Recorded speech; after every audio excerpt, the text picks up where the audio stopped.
Bienvenue dans ce nouveau numéro de PAF. On s'était quitté à l'issue du premier tour avec quelques certitudes et beaucoup de questions. Et on se retrouve à l'issue du deuxième tour, avant les législatives, avec encore quelques certitudes, mais encore plus de questions. Et pour y répondre, Jean-Baptiste Duclercq, bonjour.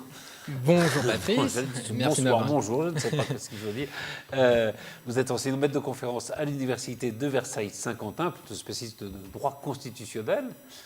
Florence Mercadet, vous êtes avocate au barreau de Versailles. Bonsoir Patrice. Stéphane Manson, ancien doyen de l'Université de la faculté de droit de Versailles-Saint-Quentin, est toujours, bien sûr, enseignant. Bien sûr. Droit public. Bonjour Patrice. Bonjour. Et Jean-Charles Lajoie-Di, éditeur. Bonjour. Alors, voilà, donc je dis un peu plus de certitude, puisque maintenant on a le nom du président de la République. Est-ce que c'est la seule certitude d'ailleurs qu'on ait pour l'instant? Parce qu'on attend évidemment le gouvernement, on attend les législatives, mais... Ou alors, pour poser la question autrement, comment vous analysez les raisons de la victoire? Est-ce que c'est la jeunesse du candidat? Est-ce que c'est le renouvellement de l'offre politique? Est-ce que c'est le désir de changement? C'est un peu de tout. Vas-y, fais ce que tu as dit. Non, mais c'est un peu ce qu'on dit depuis 2 ans. C'est-à-dire que même un âne serait élu face à Marine Le Pen. Non, mais c'est quand même le premier truc. C'est la première fois qu'on traite le nouveau président d'âne, mais... Non, mais... Vous attaquez très fort. Non, j'aime beaucoup le nouveau président, donc c'est pas du tout une attaque, mais ce que je veux dire, c'est que, voilà, on va voir... Il y a un plafond de verre. Et j'espère qu'il aura de la majorité, une majorité pour diriger le pays. Il fallait que l'âne arrive au deuxième tour, quand même. Mais voilà, mais on avait toujours dit... Toute personne qui arrivera au deuxième tour sera élue. Toute qui arrive au deuxième tour, c'est une... c'est un théorème un peu. L'âme du deuxième tour. Voilà. Donc voilà, là, je trouve qu'il n'y a pas tellement de surprises. Non, mais il y a peut-être plus de raisons. Voilà. Non, il y a peut-être plus de raisons que ça à l'élection. Enfin, il y a en effet le fait que la candidate en face était la candidate du Front National, mais il y a quand même, au-delà de ça, je pense, c'est pas un désir de renouvellement, une offre politique nouvelle, non? Mais ça justifie son élection au premier tour. D'accord. Cette volonté d'avoir une offre nouvelle, quelqu'un de plus jeune, et de dire non, que ce soit à M. Fillon, à M. Hamon, à M. Mélenchon. Donc c'est peut-être au niveau du premier tour que ça s'est décidé sur ce créneau-là et sur ce choix-là. Après, effectivement, au deuxième tour... il y avait une certitude, c'est qu'il serait élu. L'incertitude, c'était le pourcentage, le score, qui est un score. Alors, est-ce qu'il est bien élu ou mal élu? C'est compliqué, il est quand même bien élu, mais avec un taux d'abstentionnistes et de vote blanc exceptionnel. Important, oui. 5%, mais il est quand même bien élu. Il y a eu un faux débat, de mon point de vue, qui consiste à dire, voilà, il est présent au second tour, et donc je ne me sens pas du tout concerné, c'est pas du tout mon programme, donc je vais m'abstenir ou j'ai voté blanc, etc. Mais enfin, on est quand même dans la logique d'un scrutin à 2 tours. Et vous connaissez le refrain, Patrice. Au premier tour, je choisis, et au second tour, on élimine. Voilà. Donc, il s'agissait d'éliminer. Il l'a d'ailleurs dit lui-même. Il l'a d'ailleurs dit. Ouais. Donc je m'étonne qu'on soit sensible à ce genre d'argument. D'autant que si on prend les chiffres, alors, par rapport aux Français, quoi, il est élu avec 43%, je crois, des suffrages. C'est lui qui a été le mieux élu. Oui, Hollande c'était 39 et Sarkozy 40, donc c'est pas négligeable quand même. Non, oui, pas... enfin, pardon, c'est quand même face à Le Pen, donc pas tout à fait pareil. Parce que, non, mais si on compare, on peut comparer, Chirac a été très bien élu aussi. Ça a été le président probablement le mieux voilà, élu. Voilà, non, mais je trouve que c'est un chiffre qui ne veut pas dire grand-chose. Mais encore une fois, je suis ravi qu'il soit élu, mais dire qu'il était mieux élu que Sarko ou que Hollande, voilà, l'opposant n'était pas le même. Jean-Charles, les chiffres sont là. Les chiffres sont là. Et les chiffres sont têtus. Les chiffres sont têtus. À ce moment-là, je dirais simplement qu'il était beaucoup moins bien élu que Chirac. Ce qui est vrai. Voilà. Oui, ce qui est vrai. En revanche, on peut faire parler les chiffres en comparant avec l'élection de 2002 par rapport à Jean-Marie Le Pen, où on avait 28% d'abstention au premier tour et l'abstention a reculé de 8 points au second. Absolument. Alors que là, c'est l'inverse. C'est-à-dire que finalement, il y a eu moins de mobilisation pour finalement contester Marine Le Pen. Et il y a eu, c'est, je crois, 21% d'abstention, et c'est augmenté de 3 points. Oui, voilà. Donc ça, c'est assez impressionnant. Et puis aussi le fait oui, c'est vrai que vous avez raison, en 2002, il y avait une mobilisation. Mobilisation très très forte. Et il y a aussi le fait que Jean-Marie Le Pen avait pu obtenir qu'un seul point en 2002, et que là, cette fois, Marine Le Pen, même si on il a fait à peu l'attendait... près le même score au premier et au deuxième tour, Jean-Marie Le Pen. Exactement, alors que là, on attendait Marine Le Pen donc première, mais enfin, il faut quand même souligner que, avec un score très, très honorable. Et là, on peut quand même... c'est la différence, elle est, je crois, de 12,5 points entre les deux tours, ce qui est quand même assez impressionnant. Et qui fait du Front National de Français, quand même, ce qui n'est pas loin d'être 3 négligeable. millions de voix en plus, hein, Ouais. après. Enfin, ce qui est énorme, mais c'est en effet la première fois que le Front National bénéficiait d'une réserve de voix à l'issue du premier tour. Voilà, exactement. Et en cela, c'est notable, vraiment. Alors même Qu'est-ce que vous bon, appelez de réserve de voix? Parce qu'elle vient d'où, cette réserve de voix? elle venait de chez Fillon, un peu de chez Dupont-Aignan, Dupont-Aignan, peut-être un peu drôle, de ça, chez parce que Mélenchon. Ça se répartit 50 pour 50, Oui. enfin 50% des gens qui avaient voté pour Dupont-Aignan ont voté Le Pen et 50% ont voté Macron. Donc, mais c'est vrai, oui, il y avait une petite réserve à droite, alors qu'en 2002, en effet, c'est pratiquement les mêmes scores. Voilà, c'était saturé dès le premier tour. Ce qui est très étonnant, si on prend la situation, justement, si on compare à 2002 de Chirac et de Macron, c'est qu'on a beaucoup reproché à Jacques Chirac, élu avec plus de 80% des voix, de ne pas avoir pris en compte justement le fait qu'il avait été élu avec d'autres voix que celles des partisans du RPR à l'époque, enfin, ou de l'UMP. Et donc il n'a pas tenu compte, alors que toute la théorie de Macron, c'est justement d'essayer de dire on va essayer de rassembler à droite, à gauche des gens qui n'ont pas forcément les mêmes opinions. Donc, non, vous ne trouvez pas qu'il y a une... C'est déjà dans son ADN politique, de toute façon. Oui, absolument. C'est vrai. Donc, oui, ce rassemblement qu'a raté Chirac, il est dans sa proposition même. Quoi, donc, de ce point de vue-là, on n'est pas étonné de sa réaction. Mais il ne faut pas non plus... 43 des inscrits, finalement, c'est un score assez habituel. C'est vrai qu'on dit après au second tour, on a un président qui est élu et finalement, il y a des votes qui sont reportés sur lui et qui ne sont pas forcément des votes d'adhésion. Mais c'est un grand classique. Hein. Mitterrand, en 81, avait pu bénéficier des voix parce que c'était un vote qui avait été exprimé aussi contre Valéry Giscard d'Estaing. Également, François Hollande, c'est un vote qui avait été exprimé aussi pour partie contre Nicolas Sarkozy. Donc on dit beaucoup que l'élection, finalement, ne ressemble pas à la France. Mais bon, le second tour est aussi un choix qu'il faut faire sur deux candidats restants. C'est ça, c'est ce que disait Stéphane. On élimine et c'est pas très nouveau qu'on élimine. Alors, on élimine avec plus ou moins de force et plus ou moins de volonté d'éliminer, mais on élimine à chaque fois. Vous connaissez évidemment le philosophe Peter Sloterdijk, allemand. Il vous embrasse. Il y a une interview dans Le Point qui est assez passionnante. Il dit les Français ont choisi Macron pour se renouveler eux-mêmes. Il est très fin, il est extrêmement fin et... Il gagne plus. Il gagne. Ah oui, non, c'est très mauvais. Patrice va nous citer le... Alors, si on va plus profondément, il dit cette élection pourrait être une réponse inconsciente à l'expulsion des protestants par Louis XIV qui a fermé la voie de la réforme en France. Vous avez 3 heures, Patrice. Non, mais c'est vrai qu'on est devenu un pays économiquement catholique et il y a 3 grands ennemis au libéralisme. Ça a été le communisme, le fascisme et le catholicisme, si vous voulez. C'est vrai que là, on redevient peut-être un pays protestant, non? Mais il est exact que c'est un éclairage intéressant, parce que ça n'apparaissait pas clairement dans le débat.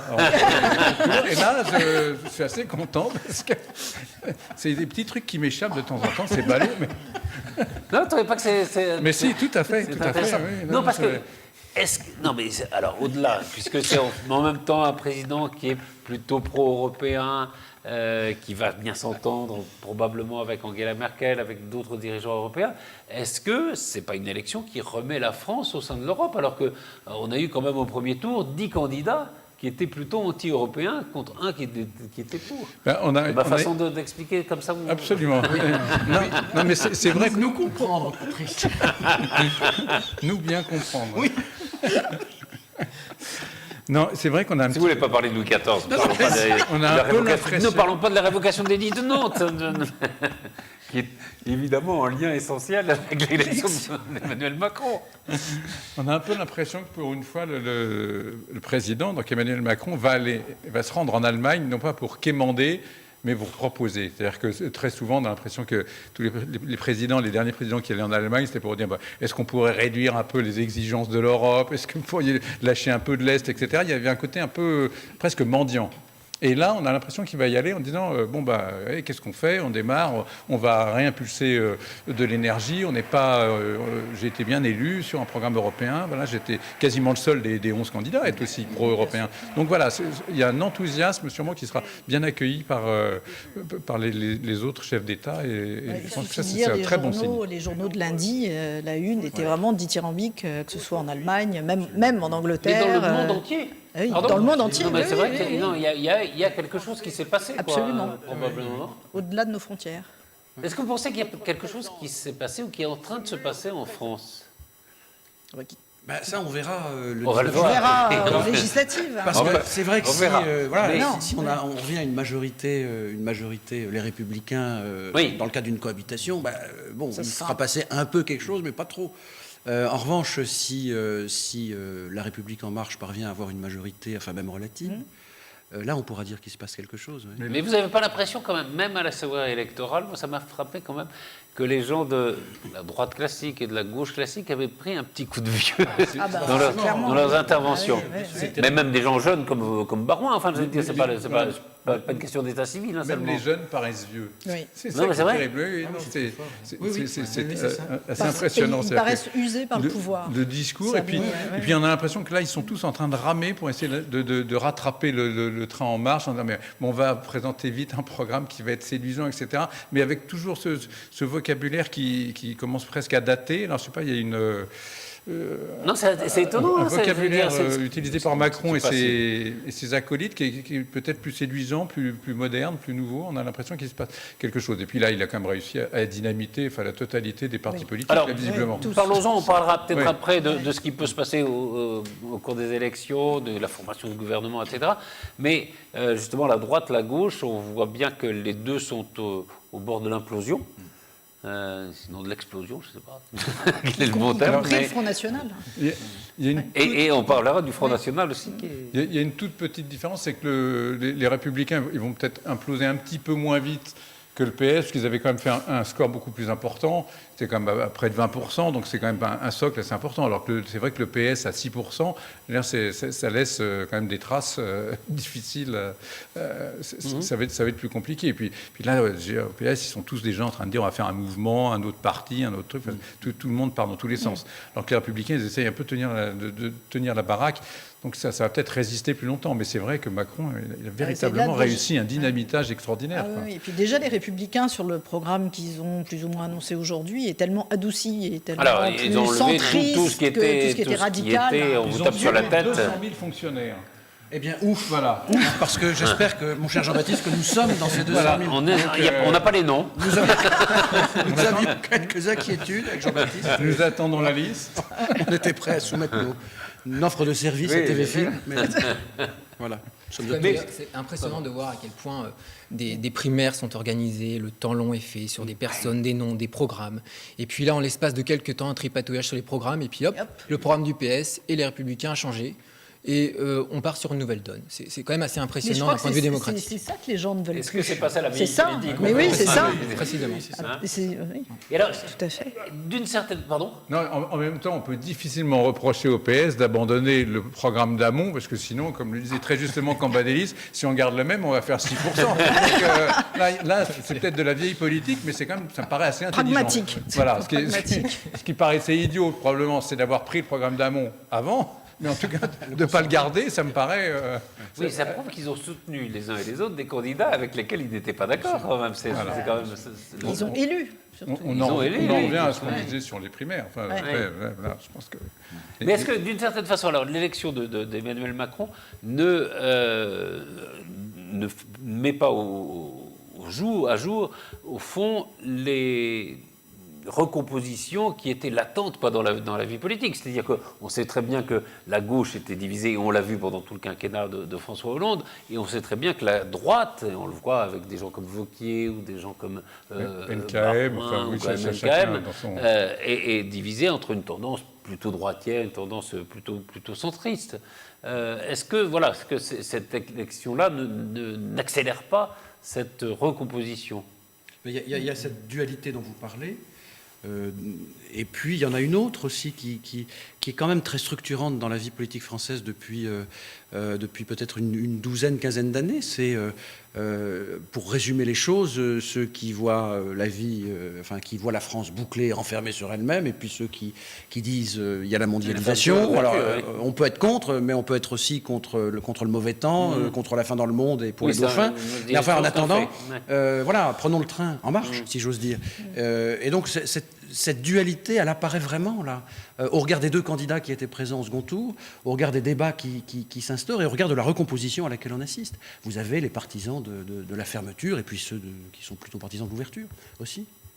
Et sur la recomposition, l'accélération de la recomposition moi, je serais ravi que ça se fasse véritablement, parce que ça pousse à un certain optimisme. Enfin, on ne peut voir ça qu'avec des yeux doux. Enfin, c'est très agréable. On se dit que la France va un peu aller dans le bon sens, qu'on va arrêter d'être d'un pessimisme terrible, on va peut-être arrêter d'être plus malheureux que les habitants de Kaboul. Enfin, je veux dire, il y a un petit truc, quoi. Je veux dire, c'est après, enthousiasmant. voilà, on verra s'il se plante, ce que personne ne devrait souhaiter, en tout cas, parce que moi, je ne souhaite pas, mais enfin, là, il pourrait avoir toutes les cartes en main s'il ne fait pas de boulettes jusqu'aux législatives, voilà, on va voir comment se comportent ces candidats, etc. Mais enfin, franchement, comme on dit souvent, tous les clignotants sont ouverts pour que même les clignotants économiques sont ouverts. Hein. Les chiffres de ce matin sont plutôt bons. Enfin, commerce extérieur, développement industriel. Ça, c'est grâce à François Hollande.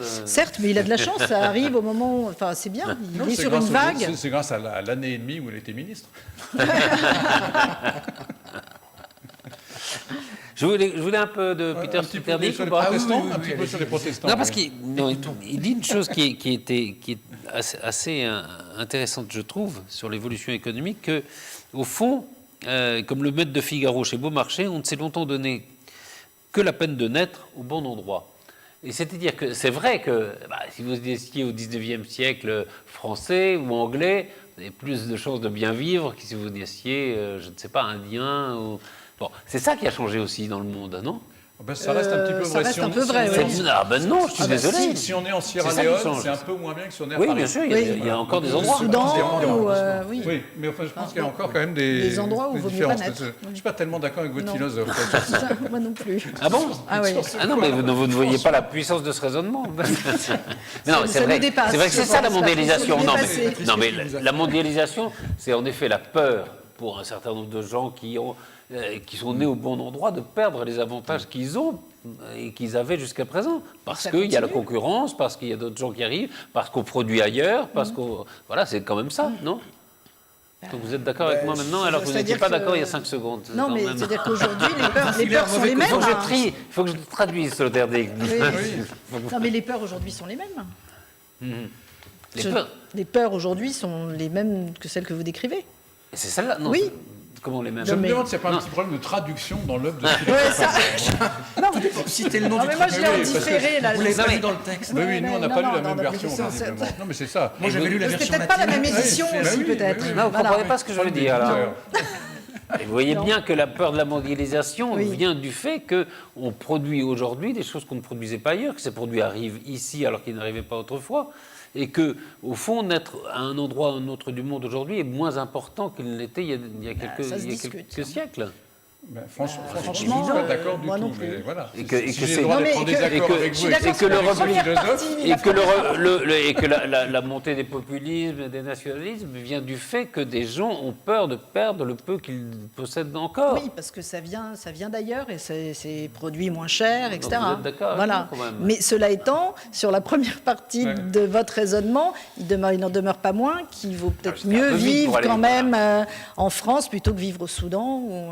Oui, c'est hein. d'accord. Non, Bon. on parle pas parler de la Chine, de l'Inde. Bah voilà, mais oui. Oui, c'est ça les vrais concurrents aujourd'hui, non? Enfin, bon, Certes, oui, ce sont les bref. vrais. Mais La eux, droite, donc on était sur la droite, pardon, parce que c'est un peu décousu finalement. Parlons de la gauche, parce que là, on arrive. Alors, à la gauche, il y a le Parti socialiste, donc il a refait vite fait, bien fait, un programme pour les législatives, et puis des mouvements qui naissent ça et là. Alors, il y a Il y a des mouvements. Il y a Benoît Hamon qui crée son mouvement. Mouvement spontané. Oui. Taubira, Il y a Anne Hidalgo. Hidalgo. Voilà, c'est vraiment reconstitution de Ligue dissoute, c'est terrible. Enfin, je veux dire, Ça veut dire quoi encore? Je sais pas, c'est très difficile de parler de l'avenir. C'est assez indécent parce qu'on se projette déjà dans l'après-législative. Oui. C'est ça l'idée de créer ces mouvements. J'ai pas compris que ces mouvements avaient été constitués justement pour donner une dynamique aux élections législatives. vous avez raison, Oui. ça fait un peu groupe de losers. Ouais. Non, mais Non, c'est mais- vrai.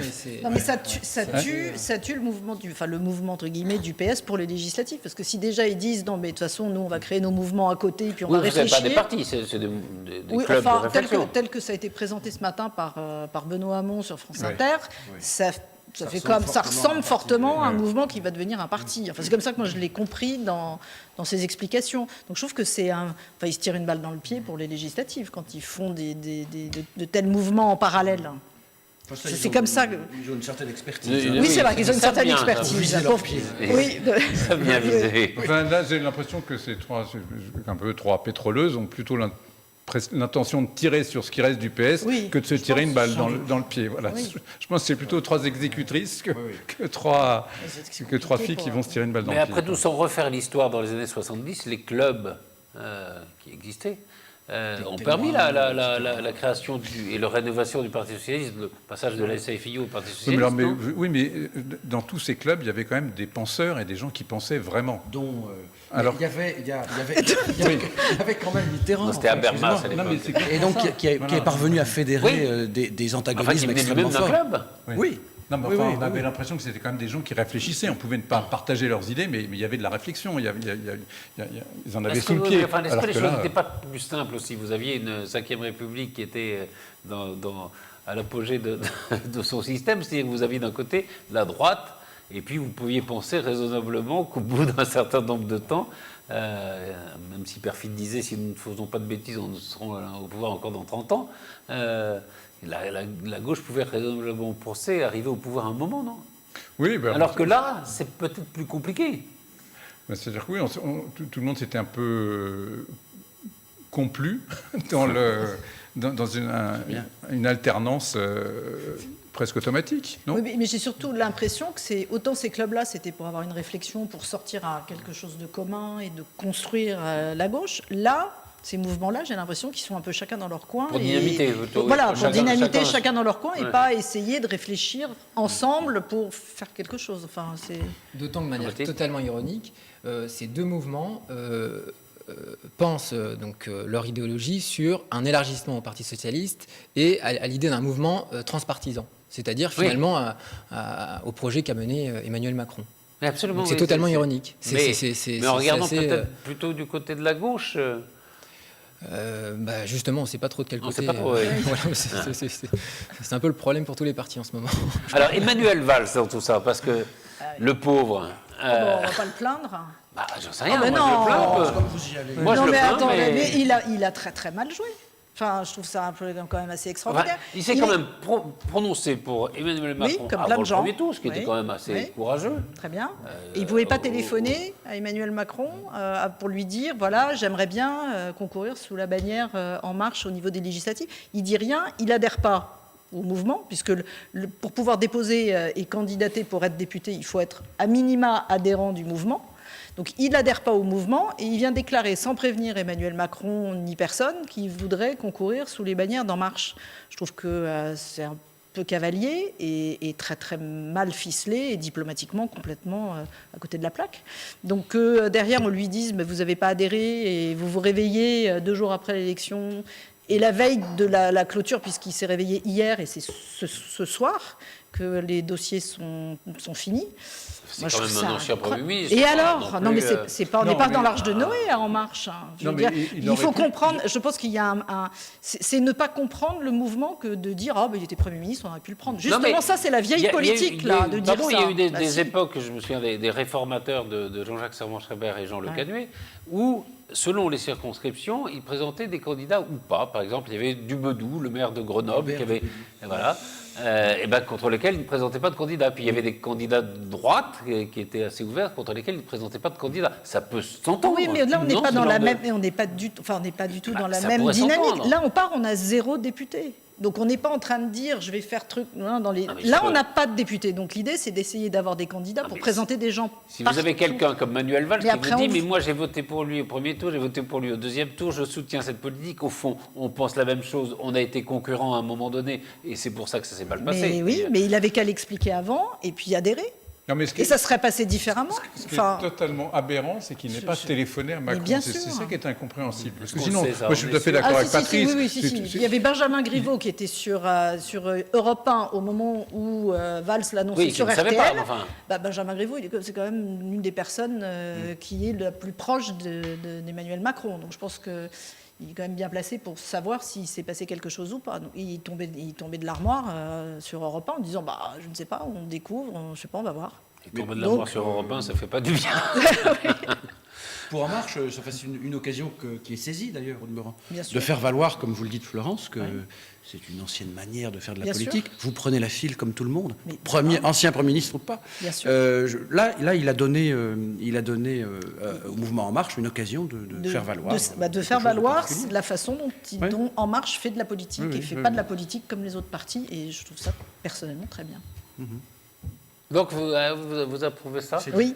Non, mais il aurait fait autrement. Je trouve simplement dommage qu'il n'ait pas téléphoné à Macron. Je veux dire, effectivement, en tant qu'ancien Premier ministre, je pense que Macron l'aurait pris au téléphone, quitte à lui dire, écoute, t'es sympa, mais je ne veux plus jamais entendre parler de toi, ce qui est concevable, après politiquement. Mais au moins, il se serait parlé, et je pense que Il se serait pas ridiculisé. Et si Valls avait eu une fin de non-recevoir de la part du président, il se serait tu, et puis ça aurait été aussi bien.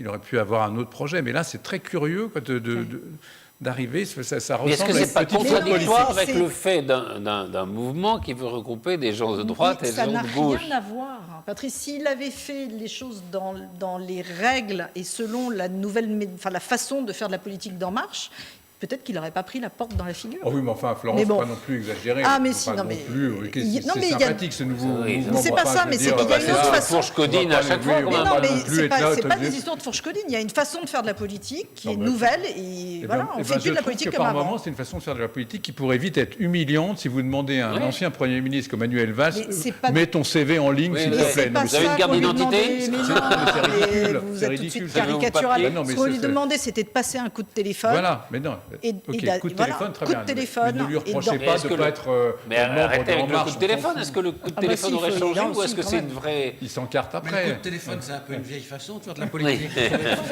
Non, non, mais c'est au moins d'adhérer. Des signaux de fumée. C'est au moins d'adhérer, c'est le minimum. Mais méfiez-vous, Florence, parce qu'il ne faudrait pas que cette nouvelle façon de faire de la politique, ça devienne tellement caricatural qu'en dans c'est 15 pas jours, on va caric- trop s'en moquer. On va dire, on est là, dire, C'est ok, pas j'ai pas caricatural, déposé mais- mon CV, est-ce que je peux poser une question? J'ai pas. Mais non, ça va, non. quoi. Non. Non, là, c'est Non, caricatural. Non, mais la façon parce dont que vous dites, attends, Jean-Charles. parce qu'on peut quand même revenir au fond. C'est-à-dire que ce que dit Valls aujourd'hui, c'est exactement la même chose que dit Macron. Il dit, je suis d'accord, le Parti socialiste est mort, il y avait deux gauches irréconciliables, il l'avait déjà dit et théorisé avant. Oui, Valls a peut-être avant la dit ce que primaire. dit Macron, avant Macron lui-même. Avant Macron lui-même. Je crois. Oui. Oui. Et Mais je Macron pense, bon, était après, au-dessus, ils n'ont pas eu les mêmes itinéraires. Il y en a un qui a eu peut-être le courage de démissionner et l'autre qui a pensé qu'il serait plus fort en restant. Enfin, je pense que c'est ça. Mais au fond, sur le fond, quand même, les deux sont à peu près d'accord, non? Même s'il y en a un qui est plus souriant que l'autre. Enfin, voilà. Les plus jeunes. Non? Non, mais bien sûr qu'ils ont des points d'accord, mais en même temps, ils ont au niveau du gouvernement, quand ils étaient tous les deux au gouvernement, ils n'étaient pas d'accord sur tout. Enfin, ils se sont quand même combattus, et Bah non, si parce que- Macron oui, est parti, Oh, si. c'était peut-être plus une histoire Oui, c'est d'égo, plus une histoire Oui. d'ego et de une histoire fonction. doctrine politique, sans doute. Et de fonction. Il y en a un qui jouait quand même la fidélité absolue au président de la République, qui était Emmanuel Valls, et l'autre qui s'en est émancipé, Oui. qui était Emmanuel Macron. Alors peut-être que maintenant, Emmanuel Valls se dit, il aurait probablement dû démissionner beaucoup plus tôt, même pour faire même pour rentrer aux primaires. Je dis, on ne va pas aux primaires en Oui. démissionnant 3 jours avant. Bah, Enfin, voilà. Non, mais- ça, c'est tard. vrai que... Donc l'affaire Valls ne vous choque Mais pas? si, moi je suis triste pour lui parce que je vois Parce pas ce qu'il va qu'en devenir. plus, il va passer devant la commission des Bah oui, conflits. mais ça, Le elle joli était- nom de la commission des conflits Je du crois qu'elle PS. était déjà saisie depuis le mois d'avril. Oui, du fait toute qu'il façon. ne soit pas prononcé pour Hamon. Donc c'est Absolument. double peine. Double peine. Mais enfin, Pourtant, après, c'est interdit, en fait. Pour la double peine, voilà. est-ce qu'il restera suffisamment de monde pour siéger à cette commission des conflits au PS le temps qui passe? On ne sait pas. Donc, c'est pas ce que doit craindre le plus. Présidé Manuel par Valls. combat des listes dont tout le monde connaît la droiture Voilà, dans les opinions Il va faire le tour de et la rigueur. occuper tous les sièges. Comme à l'Assemblée, il appuie sur tous les boutons pour arriver. La parole se libère, chers amis. Nous sommes en transition, hein, ça se sent. Enfin bref. Jean-Baptiste, non, sur Emmanuel Valls Non, mais c'est vrai que, bon, après avoir dit que le Parti socialiste était mort, donc c'est vrai que se trouver devant le cadavre pour entendre que finalement on ne fait plus partie du mort, c'est vrai que c'est une position assez difficile. Mais il est complètement. Mais je comprends mieux la position du Parti socialiste. C'est vrai que c'est un peu du côté du Parti d'En Marche. Il est totalement orphelin d'un point de vue politique. C'est vrai qu'il est complètement sur la ligne d'Emmanuel Macron. Le Parti En Marche a pris sa décision et c'est vrai que l'avenir politique d'Emmanuel Valls est complètement est complètement incertain et c'est il est assez, incertain pour 2 ans, ou 3 ans, parce que Il peut tout à fait se représenter Évry sans l'étiquette être élu. d'En Marche, sans l'étiquette du PS, Et être élu. sans aucun problème. je crois qu'il a Et une là, popularité, oui, Et là, peut-être qu'on dira, on aurait dû mettre son CV directement sur notre ordinateur et peut-être que c'était une bonne idée. Mais bon, nous verrons. De toute façon, sur le fond, je ne sais pas si c'est une bonne idée d'avoir, pour En Marche, d'avoir Manuel Valls. Moi, je pense très honnêtement que quand on a accepté François Bayrou, il ne faut pas faire le difficile. Ah, attention. Franchement. Attention. Aborder un point délicat. Notre ami, votre ami. François Bayrou qui a juste permis l'élection d'Emmanuel Macron. Oui. Enfin, Un peu Oui. quand même. Hein. Vous pouvez dire ce que vous voulez, tourner les trucs dans tous les sens, mais s'il n'est pas là, je ne suis pas sûr qu'il soit en tête au premier tour. Quand même. Non, si, il a porté un sacré coup de pouce. Je pense que ça a été décisif. Si. Oui, Si, si. je pense que c'est décisif. Il a amené du monde. Je sais pas si- On peut toujours se moquer de tout, Mais du notamment monde des gens qui du viendrait Sud-Ouest. d'où Parce que quand il se présente tout seul, il fait plus rien, Bayrou. Donc, Il fait plus rien, il a fait 18% une fait fois. 18. non, bah, enfin, il a juste ça été fait combien de temps troisième. Oui, mais non, mais mais- voilà, donc. Bien sûr. Bon, enfin, en tout cas, je veux dire, si on accepte Bayrou, je ne sais pas pourquoi on ne prendrait pas Manuel Valls, hein, franchement. Mais ça n'a rien à voir, pour le Oui. coup. Non, mais je veux dire, on Non, parle mais de ça- renouveau, de trucs. Alors, Non, mais là, vous Non. parlez de personne, là, on parlait de oui. du fond des choses. donc- Nous parlions du fond, Jean-Charles. Non, mais franchement. Non, mais pourquoi exclure Manuel Valls? Il n'y a pas plus de raisons. Enfin, on peut ouvrir d'un côté. Manuel ou Valls, Oui, mais enfin, la été dans seule la chose, c'est que Bayrou, il est arrivé directement quand dans la même il y a un campagne. certain temps dans En Marche. Oui. Tandis oui, que c'est Manuel pas Valls, Premier il ministre, arrive après les oui. élections. Oui, C'est disons juste une François Bayrou petite avait aussi un petit peu de temps. Mais Valls, il avait du temps. Il fallait qu'il quitte Juppé, Bayrou, puis qu'il... Non, mais voilà, Valls pour- aussi, il avait du temps. Ouais. Il pouvait le faire. Il pouvait quitter le PS plus tôt. C'est un peu du Non, je crois racisme. que Ah non, Ouais, franchement, ouais. c'est juste ça un peu la différence. C'est qu'il y en a un qui est allé plus tôt. On parlait de Jean Lassalle encore. Bon, Oui. ça va bien. Mais... Justement, puisqu'on en est dans cette nouvelle façon peut-être de faire de la politique, alors on ne connaît pas encore le nom du futur Premier ministre. Il y a 2 noms qui circulent. Vous avez cité un nom. J'ai cité un nom il y a longtemps qui était Il y a longtemps Sylvie Goulard, Qui est Oui. Sylvie Goulard. Ouais. et dont je pense qu'elle sera le Premier ministre. Mais on parle aussi du maire du Havre, qui Édouard était très Philippe. proche de Juppé, Édouard Philippe. Est-ce que nommer Édouard Philippe, justement, ça ne serait pas de la vieille politique? C'est-à-dire faire pression, essayer de diviser la droite tout de suite, d'enfoncer un coin dans une droite qui est déjà divisée? Vieille ou neuve, c'est de la politique. C'est de la politique, en tout cas. Ouais. Et je pense qu'en effet, l'intérêt de Macron, c'est de Est-ce qu'il faut terminer le enfoncer tout de travail suite de SAP sur sa droite. Sur sa gauche, c'est déjà fait. Mélenchon lui a bien aidé. Mais sur sa droite, alors il y a quelques fissures qui cachent peut-être de véritables gouffres. On le saura dans un mois. Oui. Mais en revanche, formellement et apparemment, les Républicains semblent, pour l'instant, tenir le coup.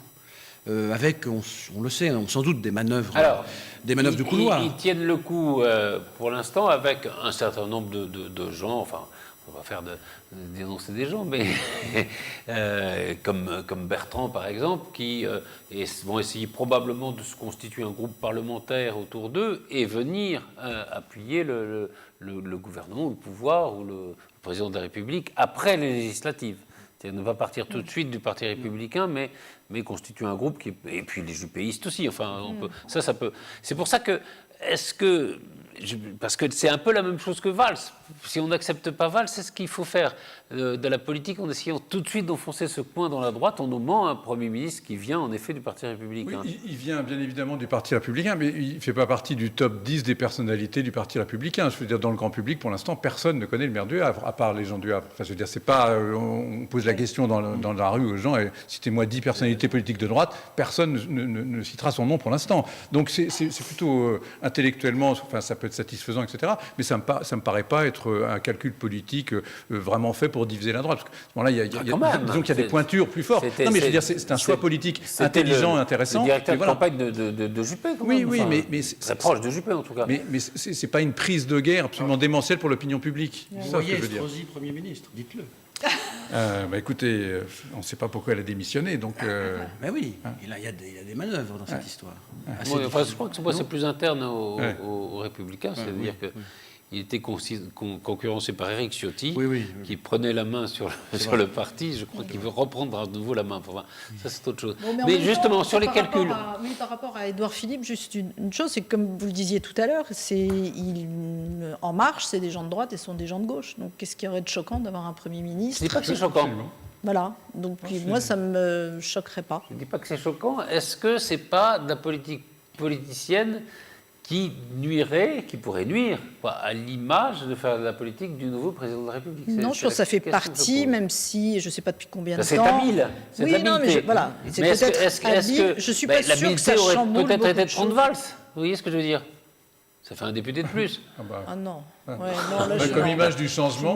Non, non, pas Premier ministre. Non, prendre Valls. Non, comme de le laisser, de le soutenir dans sa non, mais là, on est plus dans candidature le législative. renouvellement. C'est quelqu'un qui n'est pas connu. Je ne sais pas depuis combien de temps il est en politique, Édouard Philippe. Je n'ai aucune idée. Il a fait un mandat de député. Voilà. Bon, donc on est dans le renouvellement, dans quelqu'un qui est plutôt jeune et qui est jupéiste. Qui est barbu. Je crois que c'est important. Ça. Ah oui, c'est important. Il y a plus très longtemps qu'il n'y a plus eu de Barbu. président du Conseil barbu. Pardon. On balance entre un homme de gauche et un homme de droite, mais bon. On ne balance pas entre un homme de gauche et un homme de droite, puisque Sylvie Goulard est plutôt une centriste. Enfin, c'est une ancienne bayrouiste, excusez-moi. Non, quand on parlait de Manuel Valls, par rapport à un homme comme Premier ministre. Chercher l'homme de gauche. Oui. Mais j'ai jamais dit Manuel Valls, Premier ministre. Il faut mettre des noms là, parce qu'on est perdu. Et c'est vrai que bon, il incarne aussi le bilan de François Hollande et que les Français veulent avant tout passer à autre chose et que ça devait normalement être la droite. Et n'oublions pas que la droite a été torpillée par rapport aux affaires de François Fillon. Donc il y a encore une inconnue sur le parti Les Républicains. Peut-être qu'ils ont encore les faveurs des Français.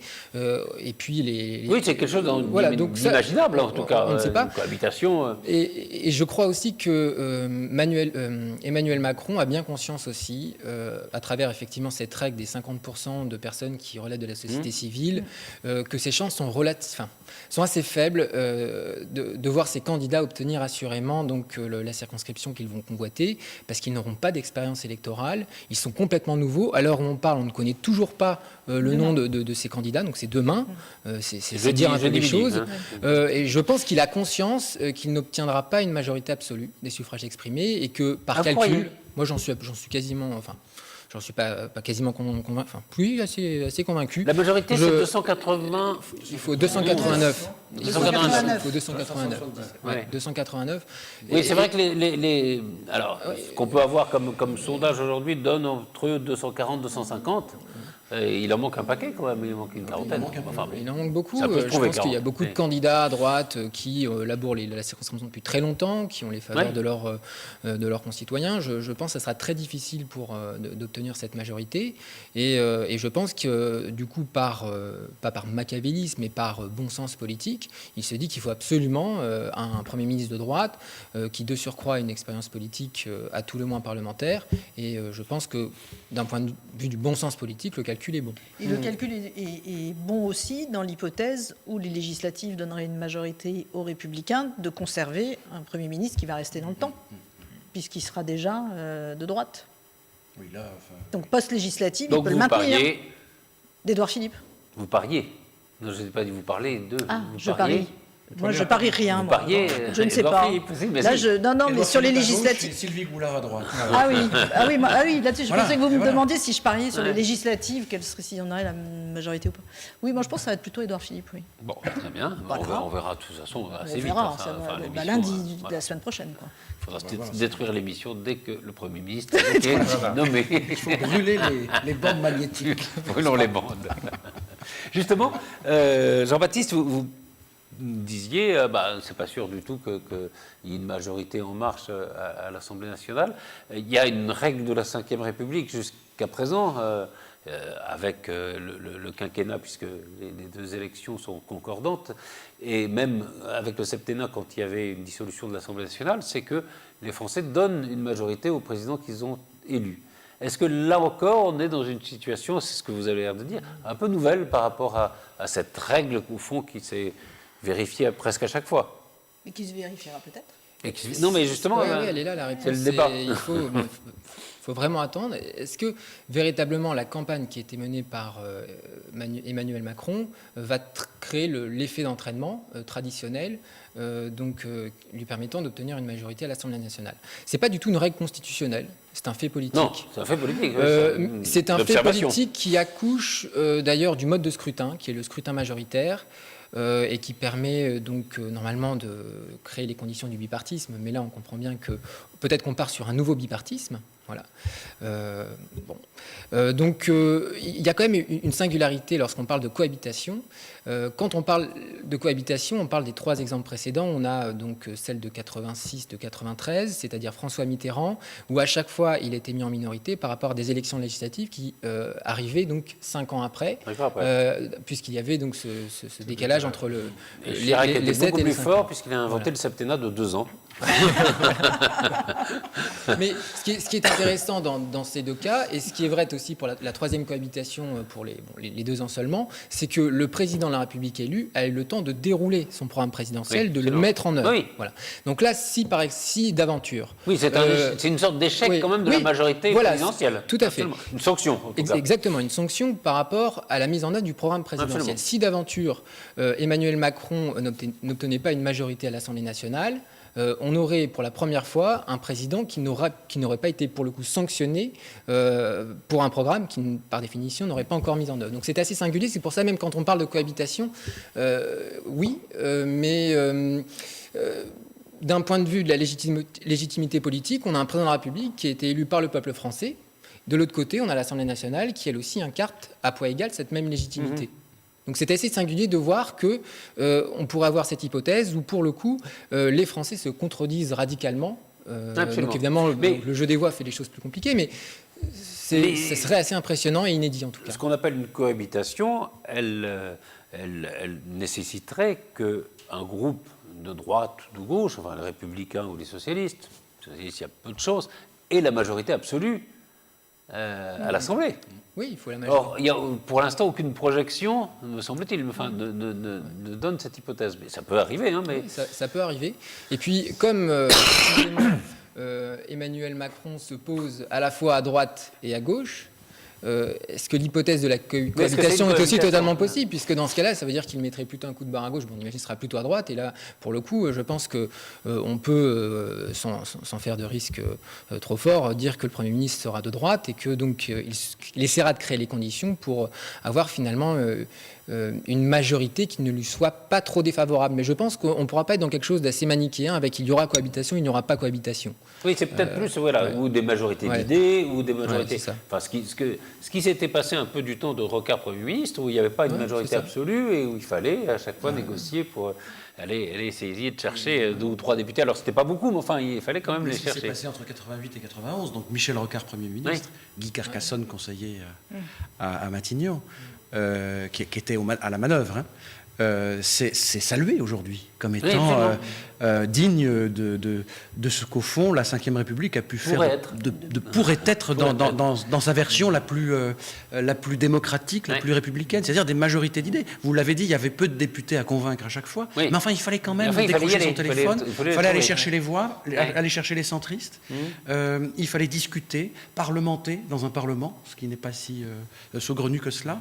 Il y a une forme d'exemplarité, je trouve, dans ce qui s'est passé. Le petit handicap de votre votre préférée, Sylvie Goulard, parce qu'elle n'a pas d'expérience parlementaire nationale. Elle est, Parlement européen. Elle est au Parlement européen, mais oui, mais enfin, justement, le Parlement européen est un Parlement dans lequel on a l'habitude d'avoir des majorités d'idées. Oui, mais et de discuter et de négocier. Enfin, voilà, tous des mots qui sont un parlement ou un parlement. Voilà, Ouais. mais elle manque peut-être un peu d'expérience là-dessus. Mais bon, et je reviens à ce que vous disiez, et ce que disait Jean-Baptiste Duclos.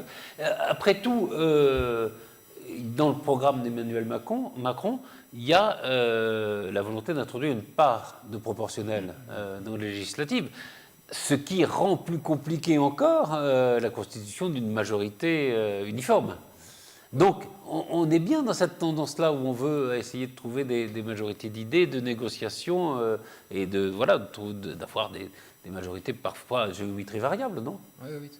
Pour compléter d'ailleurs ce que disait Stéphane, Michel Rocard, donc c'est vrai, a créé ces conditions de majorité d'idées, il a essayé donc de décrocher son téléphone, mais il a aussi beaucoup utilisé le 49 alinéa 3 à 28 reprises.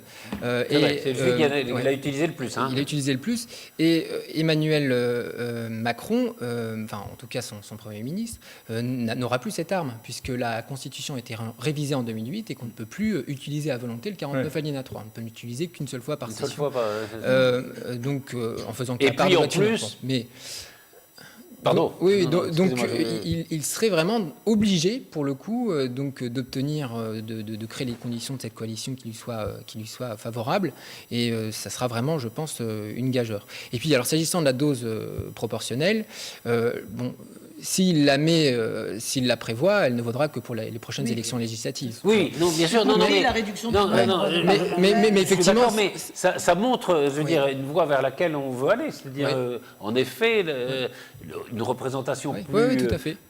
plus vraie du vote des Français et en même temps une constitution de majorité plus difficile. Enfin, et on peut faire une hypothèse. Je me pose la question de savoir si le fait de prévoir cette dose de proportionnelle, qui ne sera pas une proportionnelle intégrale, mais enfin une dose quand même, ne lui donnerait pas l'occasion de faire ce que Jacques Chirac avait fait sur le conseil de Juppé, c'est de prononcer la dissolution de l'Assemblée nationale. Il pourrait se dire, si d'aventure il était en difficulté et qu'il n'arrivait pas à créer les conditions de cette coalition, de se dire au bout de 2-3 ans, je dissous l'Assemblée nationale, et puis cela permettra de mettre en œuvre la promesse que j'avais faite, une dose de proportionnelle, de pouvoir avoir une représentation beaucoup plus fidèle des différents partis politiques, et donc d'avoir une arme, une justification pour prononcer cette dissolution. Oui, et en plus, ce serait complété par un certain nombre de députés qui ne pourraient pas se représenter parce qu'ils auront cumulé 3 mandats, donc il y en a énormément qui sortiraient, plus la réduction du nombre de parlementaires.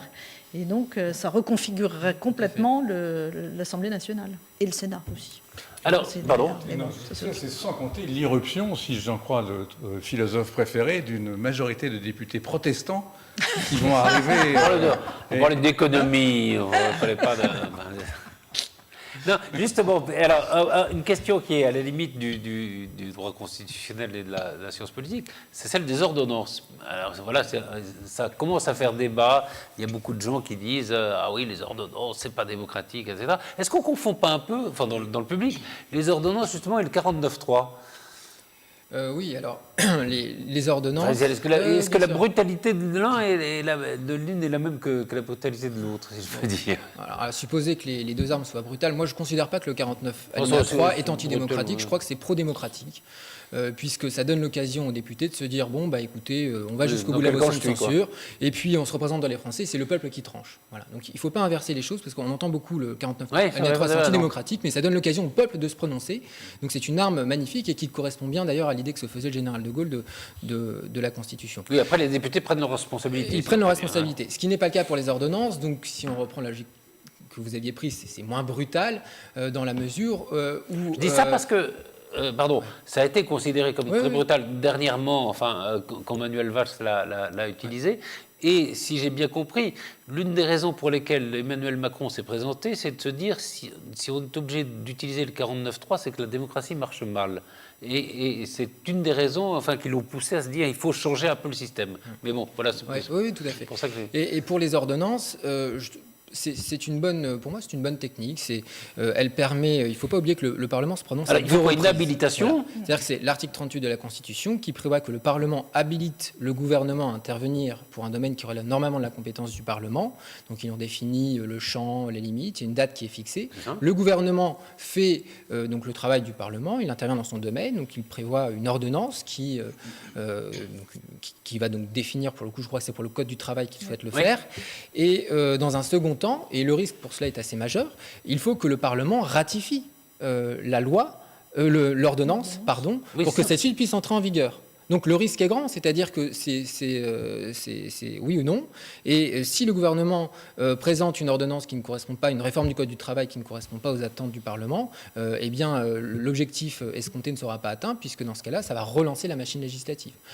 Donc le Parlement n'est pas du tout dépossédé de son pouvoir, il intervient pour en fixer les limites au départ et pour approuver in fine. C'est ça. Et les négociations ne sont pas exclues des ordonnances. C'est-à-dire, on peut très bien négocier avec les syndicats pour savoir quel domaine, justement. De toute façon, dans le domaine dans lequel il veut intervenir, c'est obligatoire de faire des négociations avec les partenaires sociaux au début. On entend beaucoup de voix, Daniel Cohn-Bendit, de gens qui soutiennent, je veux dire, Emmanuel Macron, qui disent « Oh là là, pas les ordonnances ».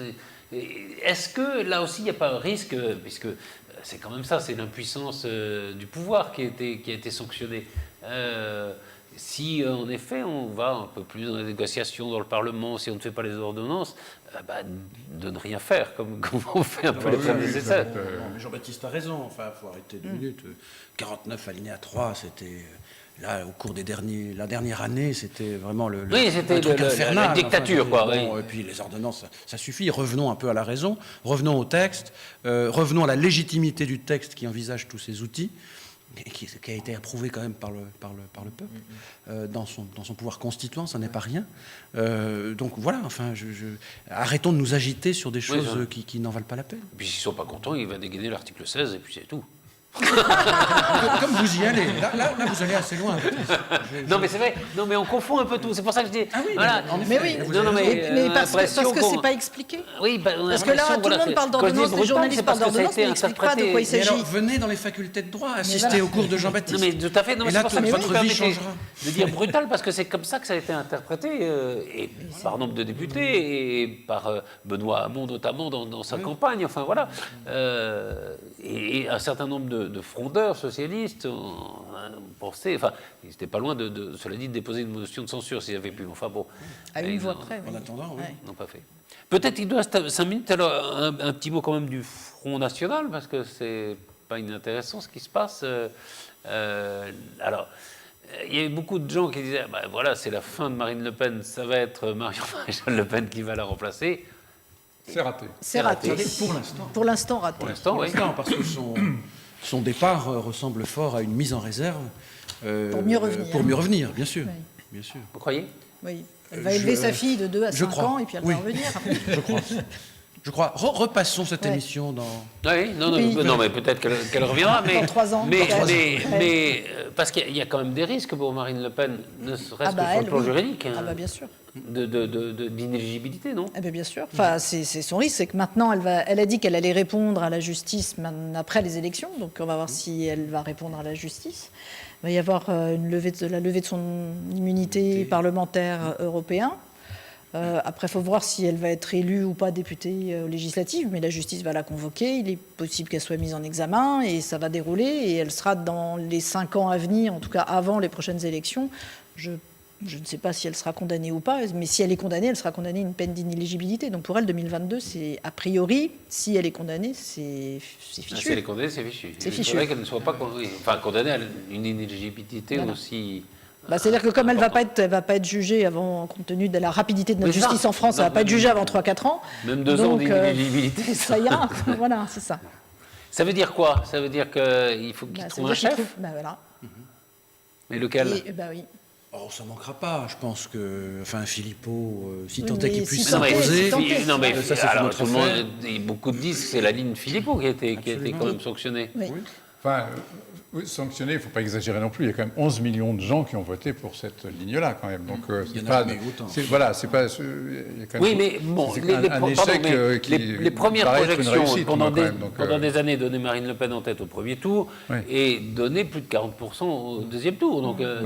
alors, c'est Voilà, c'est mais- relatif, vous avez Voilà. raison, mais enfin, par rapport à l'ambition qui pouvait être la Mais leur. Oui, mais- je pense que ce qui est condamné, alors vous avez raison, il y a 11 millions de personnes qui ont voté pour Marine Le Pen, mais ce qui l'a condamnée, elle, c'est la façon dont elle s'est tenue pendant le débat. Et ça, je pense que ça, elle va le porter longtemps. Tout à Et fait. C'est pour ça que je pense qu'elle a prouvé pendant le débat qu'elle n'avait pas la stature d'une femme d'État, enfin, d'un homme d'État. Ça, c'est clair et net. Donc les gens se sont dit, on peut pas, c'est inconcevable d'avoir cette femme qui représenterait la France n'importe où. Enfin, Et je que veux le dire, Front National bon. n'est pas Donc, fréquentable. C'est-à-dire tout ce qu'elle a essayé de faire pendant des années. Mais je pense que c'est plus elle que le débat, c'est son échec à elle, c'est un échec personnel, c'est pas l'échec de la ligne du Front National. Je veux dire, encore une fois, à 11 non, millions, mais avec ça peut un se débat, discuter. Ah oui. avec un débat pareil, avec une telle ignominie, un tel Incompétence, ce rictus surtout. permanent.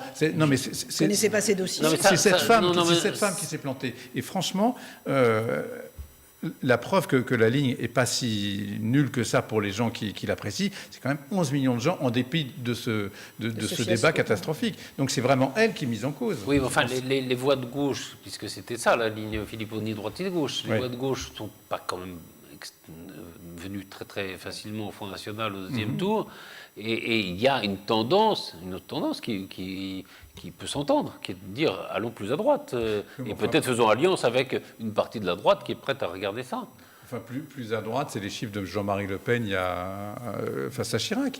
C'est des gens vraiment d'extrême droite en France, contrairement à ce que beaucoup de gens voudraient nous faire croire. Je veux dire, la France n'est pas peuplée de fascistes et de gens qui n'ont qu'une envie, c'est de mettre tout le monde dehors. C'est pas vrai. C'est quand même beaucoup plus sur les 11 millions de gens, énormément de mécontents. Enfin, ce que disait Macron, tout à fait, de gens en colère. Donc, arrêtons de penser toujours que il faut aller à droite toute pour le Front National. Non, je pense que la ligne de Philippot, elle est sûrement vous êtes pro-Philippot. intelligente et visiblement convaincante. Enfin, moi, elle ne me convainc pas, mais elle a convaincu 11 millions de gens. Donc, c'est Très bien. peu Eh ben, facile. écoutez, sur cette parole que nous allons... Bon. Merci Et beaucoup, vous pouvez Jean-Charles nous citer Lavallée. quand même le nom de ce philosophe. Merci beaucoup Stéphane Monson, merci beaucoup Florence Mercadet et Jean-Baptiste Duclerc. Et alors je vous donne cette phrase pour que vous allez méditer. L'anomalie de la ronde de civilisation va disparaître peu à peu. C'est dans la logique des choses, même si vous me dites que vous êtes insoumis. Très bien. Amen. Peter Sloterdijk. Au revoir.